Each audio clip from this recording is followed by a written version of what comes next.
Oh, yeah, but that's just like your opinion, man. Everyone's entitled to their own opinion, you know. Everyone's entitled to their own opinion. Hey, wait a second.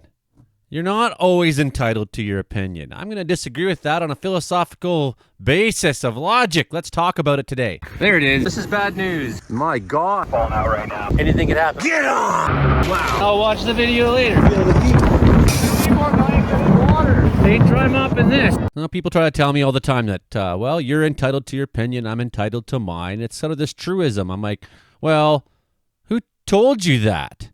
In what case is that actually true? I mean, okay, well, there's times where it's true. I mean, I don't see why pineapple on pizza is a bad thing. I think it's quite delicious. Adds a nice sweet flavor. I love it, but not everyone loves pineapple on pizza. We could argue, does pineapple belong on pizza or not? Well, that's just your opinion, man. Okay, well, that's a good example. Okay, I've drawn on this article by philosopher Patrick Stokes many times over the years. No, you're not entitled to your opinion. Every year I try to do two things with my students at least once. First, I make a point of addressing them as philosophers, which is cheesy, but I hope it encourages active learning. Then I say, I'm sure you've heard the expression, everyone's entitled to their opinion. Perhaps you've even said it to yourself, maybe to head off an argument or bring one to a close. Well, as soon as you walk into this room, it's no longer true. You are not entitled to your opinion. You're only entitled to what you can argue for. A bit harsh, perhaps, but philosophy teachers owe it to our students to teach them how to construct and defend an argument, and to recognize when a belief has become indefensible. The problem with I'm entitled to my opinion is that all too often it's used to shelter beliefs that should have been abandoned. It becomes shorthand for I can say or think whatever I like, and by extension, continuing to argue is somehow disrespectful. This attitude feeds, I suggest, into the false equivalence between experts and non-experts that is increasingly pernicious feature of our public discourse. This is a 13-year-old article, but you can see already how the points he's making have developed. What he was speaking about there, what he was trying to like counter there, has developed into a full-blown toxic crisis in North America and beyond.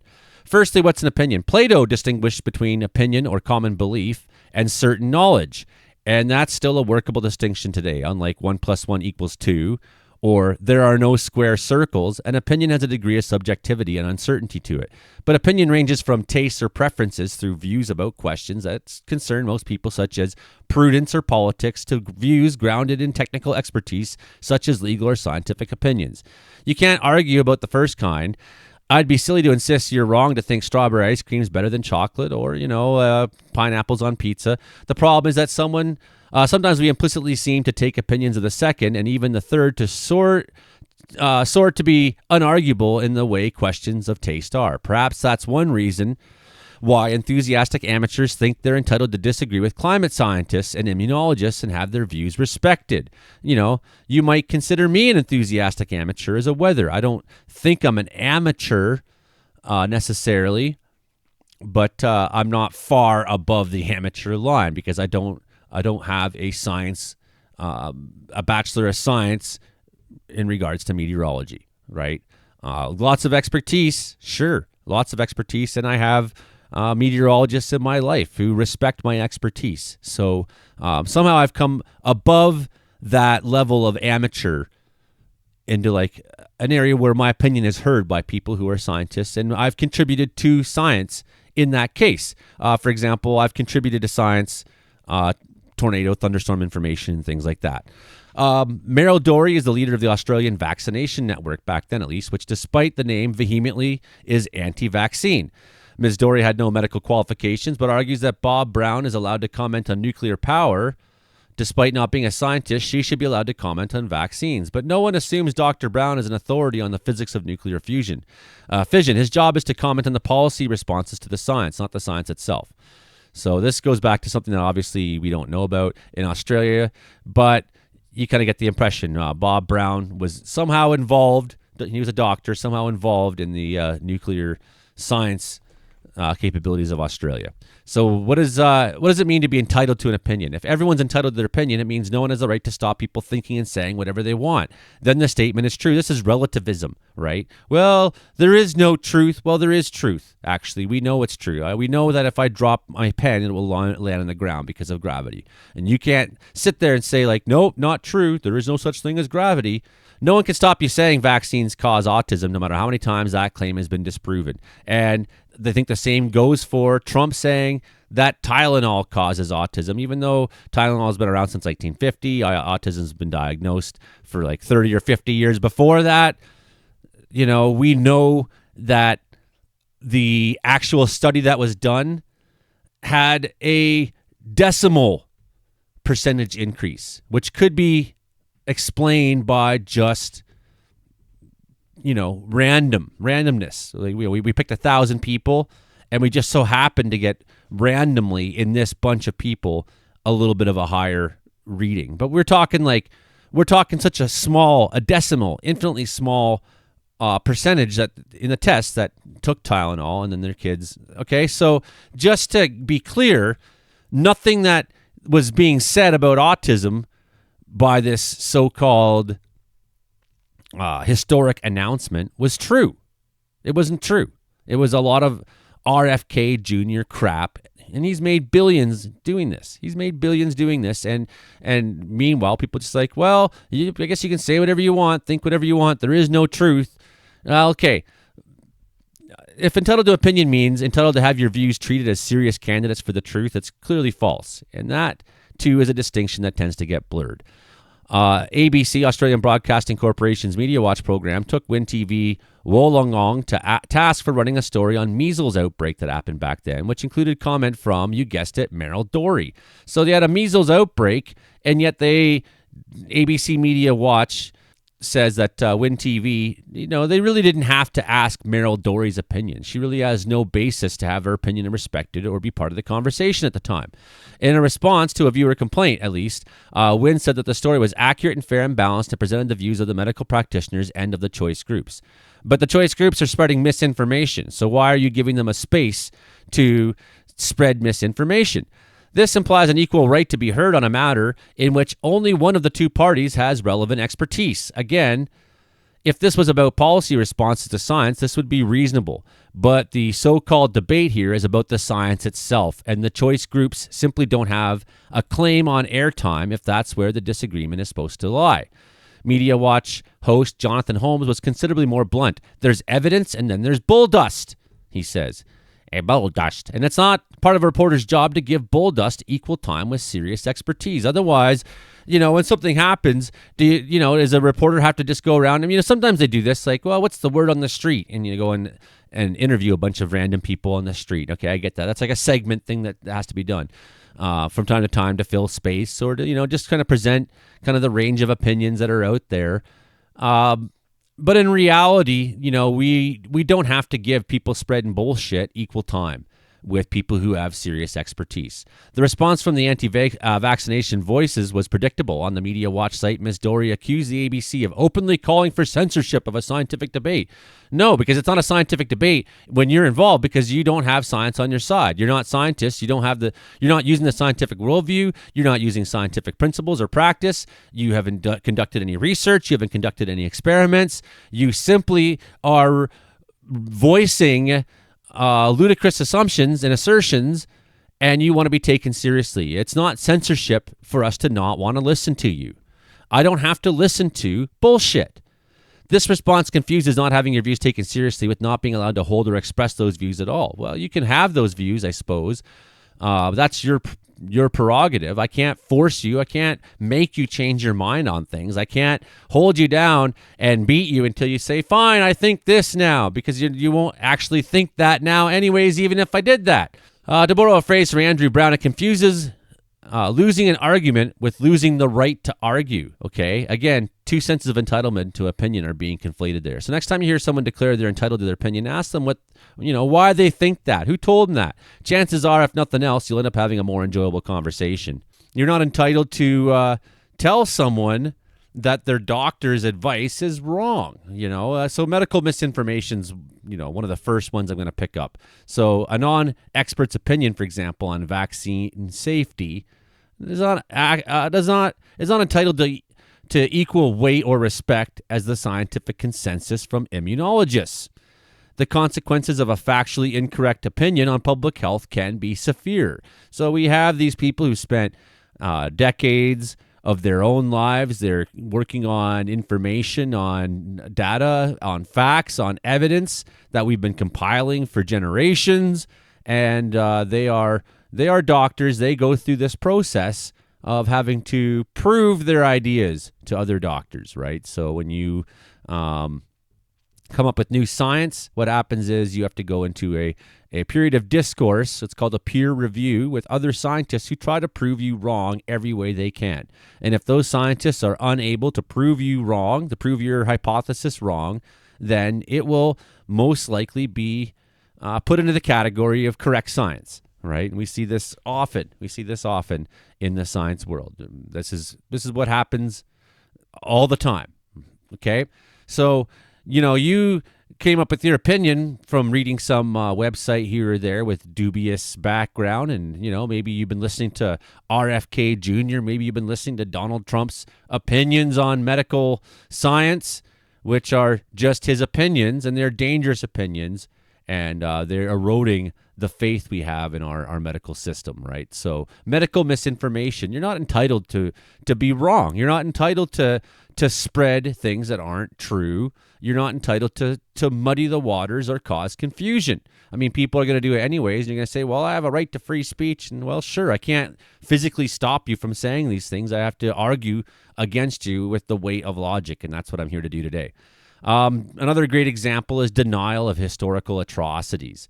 So, like, you can have this opinion. You can say to me, well, Holocaust it wasn't real, and the genocide that's going on right now in Gaza, that's not actual genocide. That's just Israel defending itself, and you have an opinion that's factually wrong, right? So it's based on denial of well-documented history, and what you're doing in doing so is promoting hate speech. It's an opinion that has harmful consequences, right? You're hurting a segment of society by denying the truth of their story. You see that with deniers in the British Columbia when it comes to residential schools. And they'll tell you, like, well, residential school, it wasn't as bad as people think. And it's like, that's a harmful opinion. That's a hurtful opinion.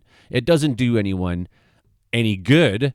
All it does is to, whip up sentiments that generally will help a flow of racist rationalizations.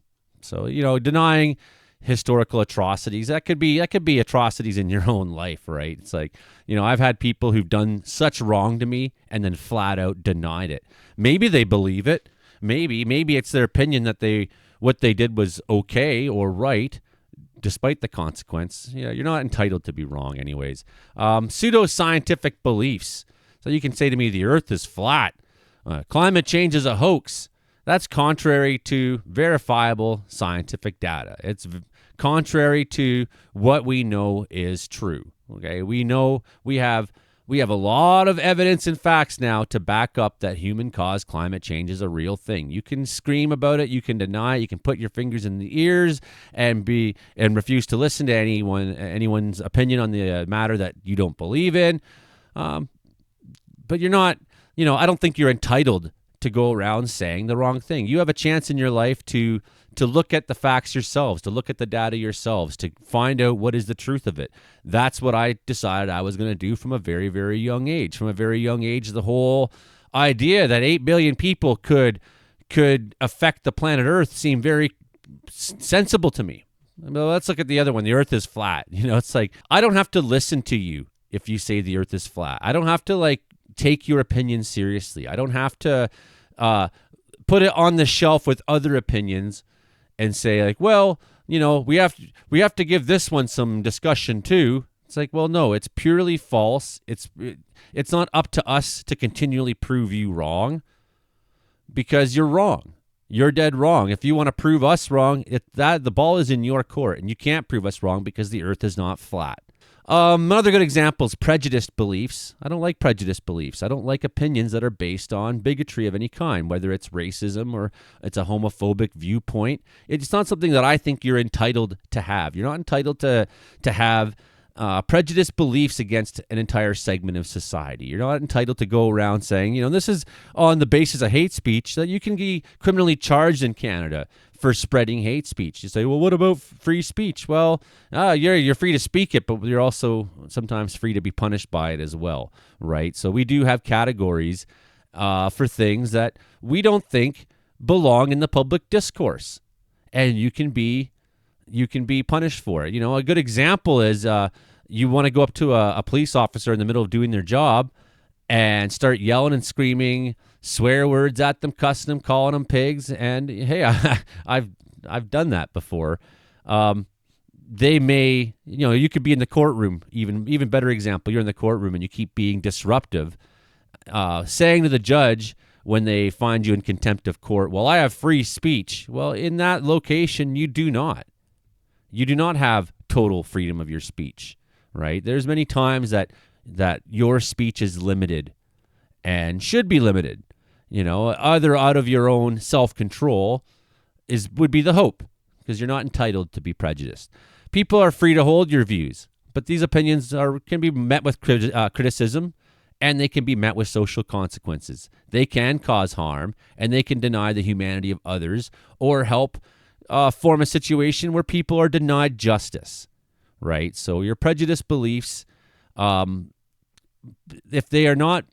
your beliefs are not based on the facts of the matter, the actual facts, and then weighed upon what is normal across the board, it's just your opinion, and your opinion is toxic. Okay. Untested technical judgments.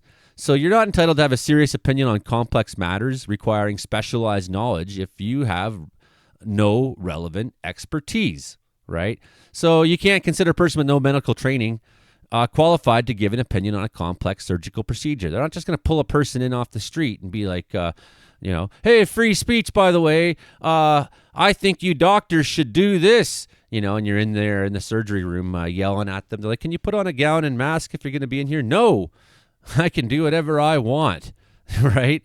You don't get to go into like a nuclear facility and start telling people which buttons to push. You don't have technical judgment. You don't have expertise. You do not have the right to give your opinion in that place. That's, these are very obvious ones. These are very obvious ones where you haven't earned the right to speak, okay? We're going to go opinions based on ignorance. I mean, this category is basically every category that we've said. Philosopher Patrick Stokes argued, you may be entitled to your informed opinion. You're not entitled to be ignorant.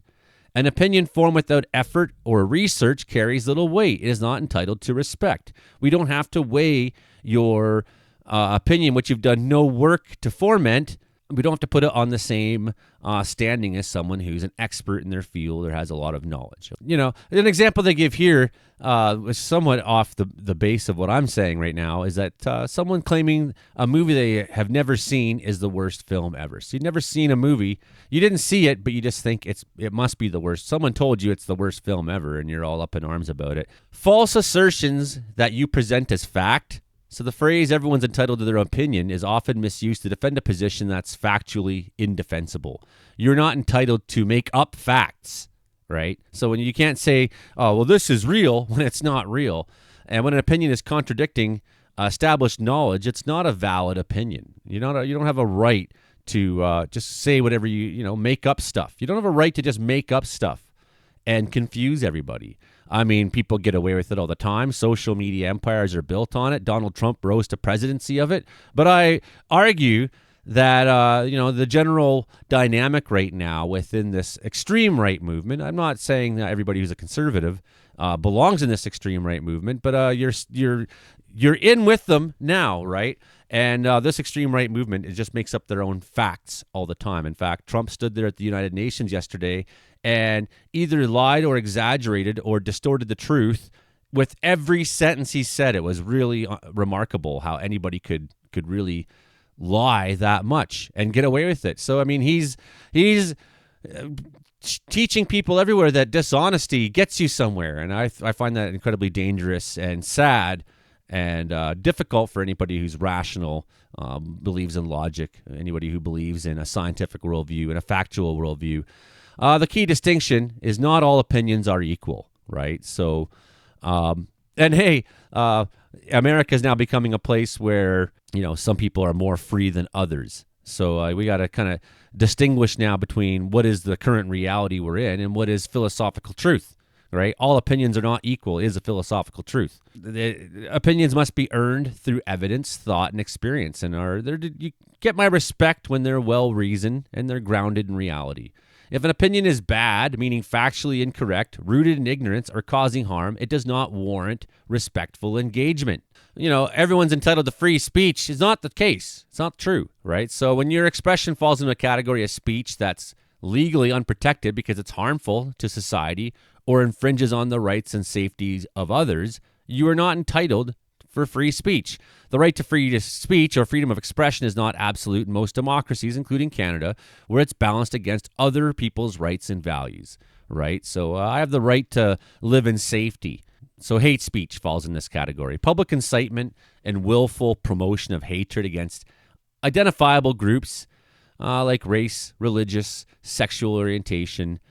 They are criminal offenses. Hate speech that incites violence or is likely to lead to a breach of the peace is also unprotected. And you have to realize that a lot of this negative speech that's going on these days, it leads to a culture where some lunatic might end up doing something crazy, and it happens all the time, okay? Incitement to violence. You don't have the free speech to incite violence.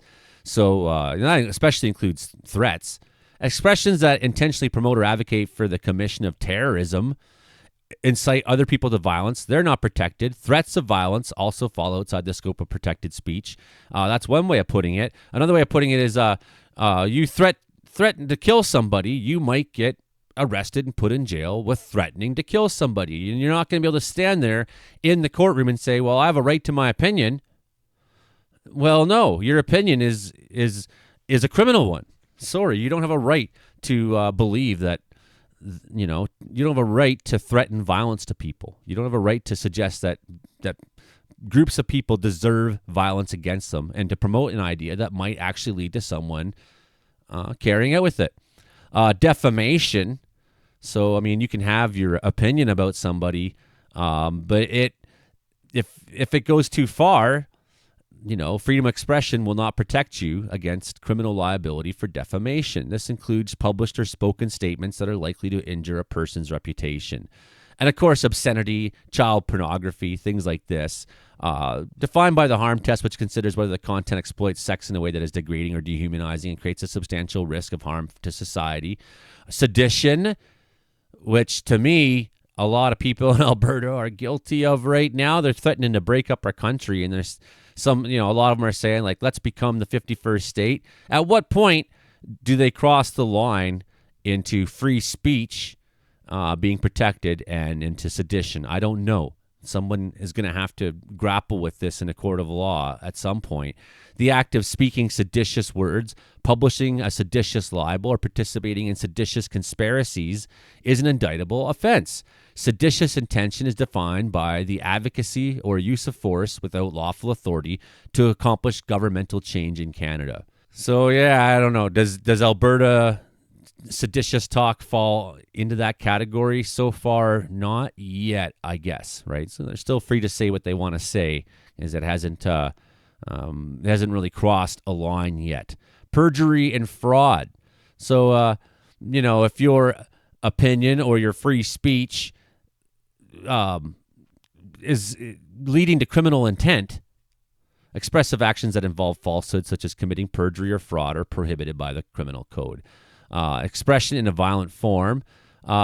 Speech or expression that takes a physically violent form is not protected. And certain types of harassment. You don't just get to go and harass people. It's like, well, my opinion is that guy's an a-hole, and I'm going to go around. You're not really necessarily... you can have that opinion, I guess. Are you, are you allowed that opinion? I suppose. Are you entitled to it? Maybe not.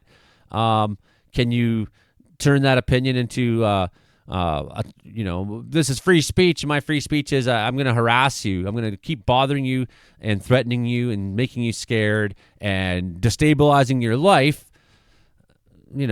If it creates a poison environment for people in a workplace, housing, or service is based on, it's based on protected grounds. So there's a reasonable limit to free speech In Canada, these limits are constitutionally permitted under Section 1 of the Charter of Rights and Freedom, which allows for reasonable limits that can be demonstrably justified in a free and democratic society. This means the courts must balance the importance of free expression against the harm caused by certain types of expression. For example, the harm caused by hate speech is weighed against the desire to protect free expression in general, with courts determining that severe forms of hate speech are detrimental to a democratic society. So next time someone's throwing crap at you and trying to make you take it seriously, say, bullshit. I don't have to listen to this. Okay, that's the show. Hit like, share, subscribe, follow me if you're seeing this on Facebook. And hey, I'd really appreciate if you became a channel member. I'm behind this month financially. Didn't get the views because Facebook put their boot down on me and said, you don't have the right to say that. They tried to censor my free speech. And then I said, actually, I didn't break your rules. And they said, you're right. We checked it and you're right. And then they didn't remove any of the restrictions. So I'm getting punished despite the fact that my right to free speech was respected. Effectively, it wasn't respected. So it's costing me a lot of money being suppressed on social media. But yet I keep at it every day. Trying to spread factual knowledge and philosophical points of view that are based on the search for truth and meaning and all that. Okay, bye for now.